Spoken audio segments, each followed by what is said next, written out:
a lot of times it will happen that you can play the same thing, the same notes, different ways, in different places on the fingerboard.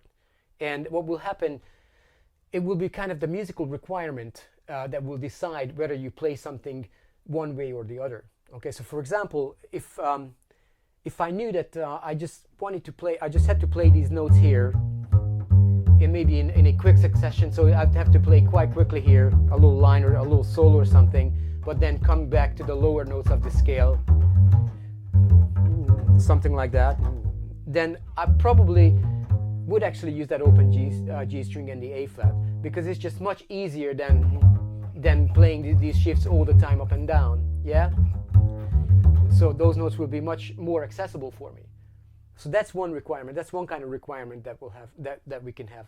Now, another thing would be if I had to actually then ascend to higher notes. So if my scale didn't really actually stop here on this A flat or B flat note,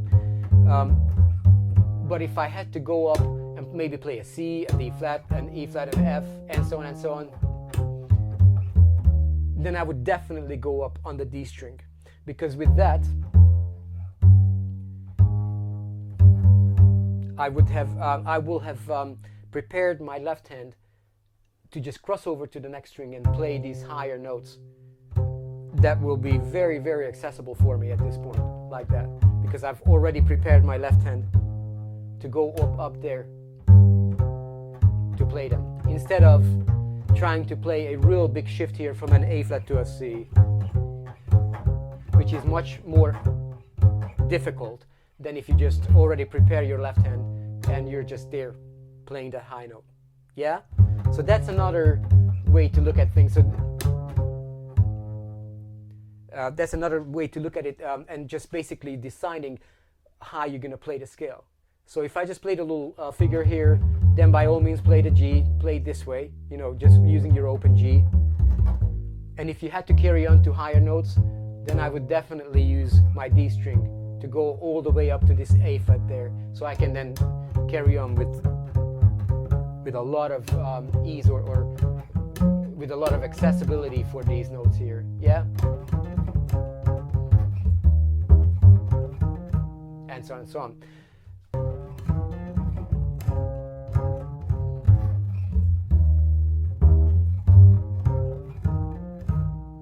And so on and so on. I don't want you to play all this fast stuff. I'm only playing fast just to get moving on with the video. So don't when you practice, please practice slowly. I shouldn't even have done that anyways. So shame on me. Okay.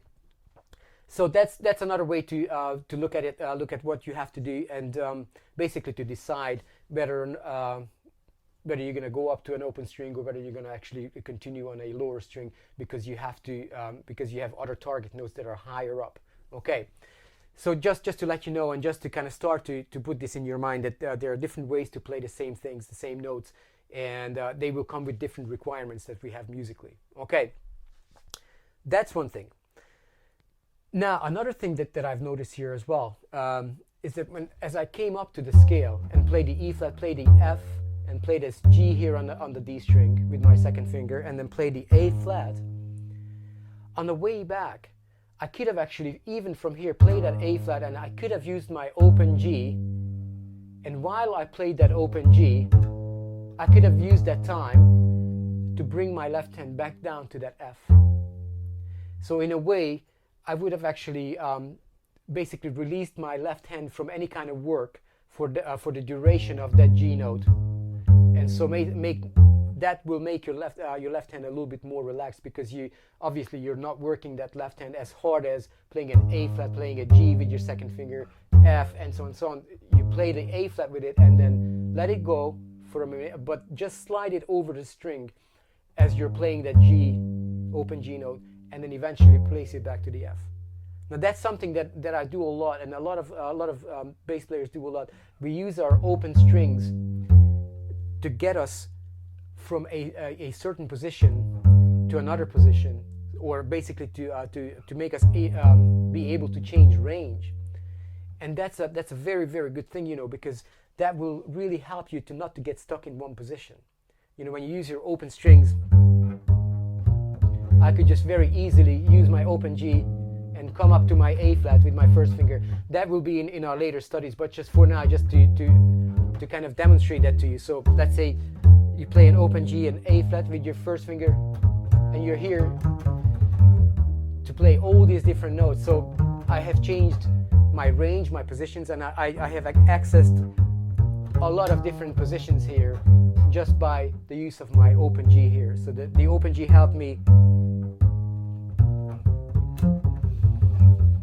to connect different ranges. Okay, so that's really important as well, but we'll talk about that a lot, because as we come up through different things, that will actually happen a lot as well. So but just for now, I want to put that little bug into your mind that we can start to use our open strings to connect different ranges. Okay, and that's very important as well.